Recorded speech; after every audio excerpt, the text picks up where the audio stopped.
Video ini berisi tentang penjelasan mengenai pengantar kitab Zefanya. Zefanya di dalam pasal 1 ayat 1 ternyata dia adalah keturunan bangsawan. Ya, karena dia dikatakan keturunan dari Hizkia. Dia adalah nabi yang melayani sejaman dengan Nahum, Habakuk, dan Yeremia. Karena dia berasal dari keturunan bangsawan, kita dapat melihat ada keleluasaan, ada kebebasan baginya untuk keluar masuk istana dan menyampaikan ucapan kecaman, ucapan hukuman bagi pemimpin-pemimpin Yehuda. Hal ini berbeda dengan Yeremia yang dia habis-habisan memang dinyatakan sebagai musuh bangsa. Ya, jadi ada keuntungan dari Zefanya ketika dia dinyatakan sebagai keturunan bangsawan. Dari mana kita tahu bahwa Zefanya mempunyai akses keluar masuk kerajaan dengan bebas, akses keluar masuk istana raja dengan bebas, karena ia menggambarkan deskripsi yang cukup detail tentang kota Yerusalem, misalnya mengenai gerbang ikan dan perkampungan lumpang. Arti nama Zefanya adalah Yahweh bersembunyi. Kemungkinan ini terkait dengan pesan Zefanya menyatakan bahwa Tuhan telah berkehendak untuk menghukum umatnya. Hari Tuhan. Zefanya adalah nabi yang menyampaikan tentang hari Tuhan. Kalau boleh dikatakan, kurang lebih ada sekitar 4 nabi Tuhan yang menyampaikan tentang hari Tuhan, yaitu Amos, Zefanya, Obadya, dan juga Yoel. Hari Tuhan dikatakan sebagai penghukuman dan juga sekaligus sebagai hari pemulihan. Kita masuk di dalam penulis dan tahun peristiwa. Menurut Zefanya pasal 1 ayat 1, Zefanya bernubuat pada periode Yosia, yang menjadi pertanyaan apakah sebelum atau ketika reformasi Yosia berlangsung. Pertama kita akan melihat dulu pandangan yang berpendapat bahwa Zefanya bernubuat sebelum reformasi Yosia. Pandangan ini didukung oleh beberapa pendapat. Pertama, pasal 1 ayat 4-6, di sana berisi tentang dosa-dosa dari Yehuda, yang mana dosa tersebut mirip dengan target dari reformasi Yosia yang hendak dicapai. Ya, karena target artinya kemungkinan besar reformasi itu belum tercapai. Seperti itu. Ya. Kemudian dalam pasal 2 ayat 13-15 berisi nubuat melawan Asyur. Nah, kemungkinan besar kalau namanya nubuat tentang bangsa asing, ini terjadi sebelum peristiwa itu terjadi. Jadi harus sebelum kehancuran dari Asyur. Sementara Asyur hancur setelah reformasi Yosia terjadi. Ya. Kemudian peristiwa pandangan alternatif yang kedua, yaitu setelah atau pada saat berlangsungnya reformasi Yosia, memiliki beberapa argumentasi, yaitu sisa-sisa Baal dalam ayat pasal 1 ayat 4 ini hendak menyatakan bahwa ada loh beberapa sisa-sisa penyembahan berhala yang tidak tersentuh, tidak terdampak dari reformasi Yosia. Ini menyatakan bahwa reformasi Yosia tidak sebaik apa yang diharapkan.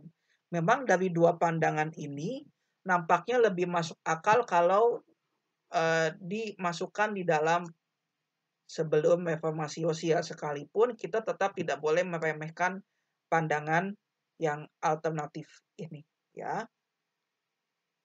Kita masuk di dalam latar belakang kitab. Latar belakang kitab ini menyatakan kemerosotan religius dari orang-orang Yehuda.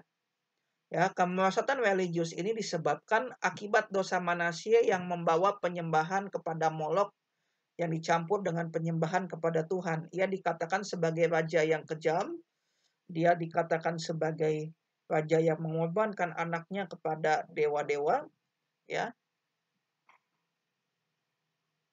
Karena tersebut, kemungkinan besar juga reformasi Yosia tidak berjalan efektif 100%, ya. Kemerosotan religius dan juga dosa-dosa sosial, kejahatan ketidakadilan di dalam masyarakat menunjukkan bahwa reformasi Yosia tidak berhasil sepenuhnya. Terdapat 3 tujuan dari kitab Zefanya. Yang pertama, menyampaikan hukuman Tuhan bagi Yehuda. Dosa yang disampaikan adalah dosa agama, yaitu sinkretisme, dan juga dosa sosial, yaitu ketidakadilan di dalam masyarakat.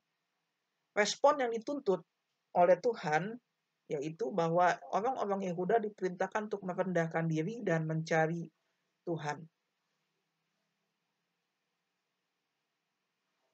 Seperti itu. Yang kedua, tujuannya adalah menyampaikan janji pemulihan bagi Yehuda. Jadi setelah penghukuman akan ada pemulihan. Ya, hal ini senada dengan hari Tuhan. Yang hari Tuhan itu adalah penghukuman sekaligus pemulihan.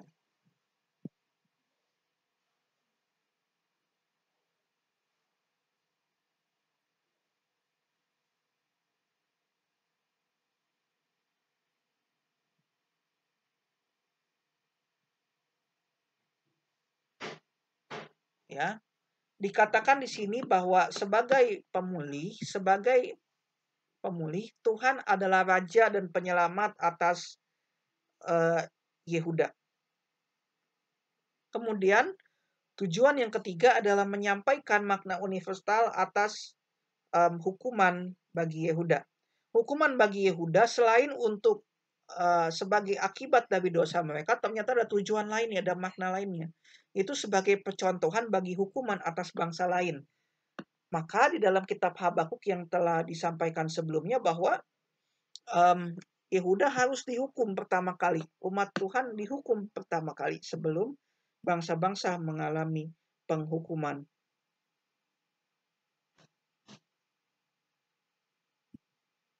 Kemudian kita masuk ke dalam tema kitab. Tema kitab dari Zefanya adalah hari Tuhan. Hari Tuhan di sini mirip dengan Amos dan juga Yesaya. Yaitu bahwa hari Tuhan adalah hari penghukuman akhir bagi seluruh dosa.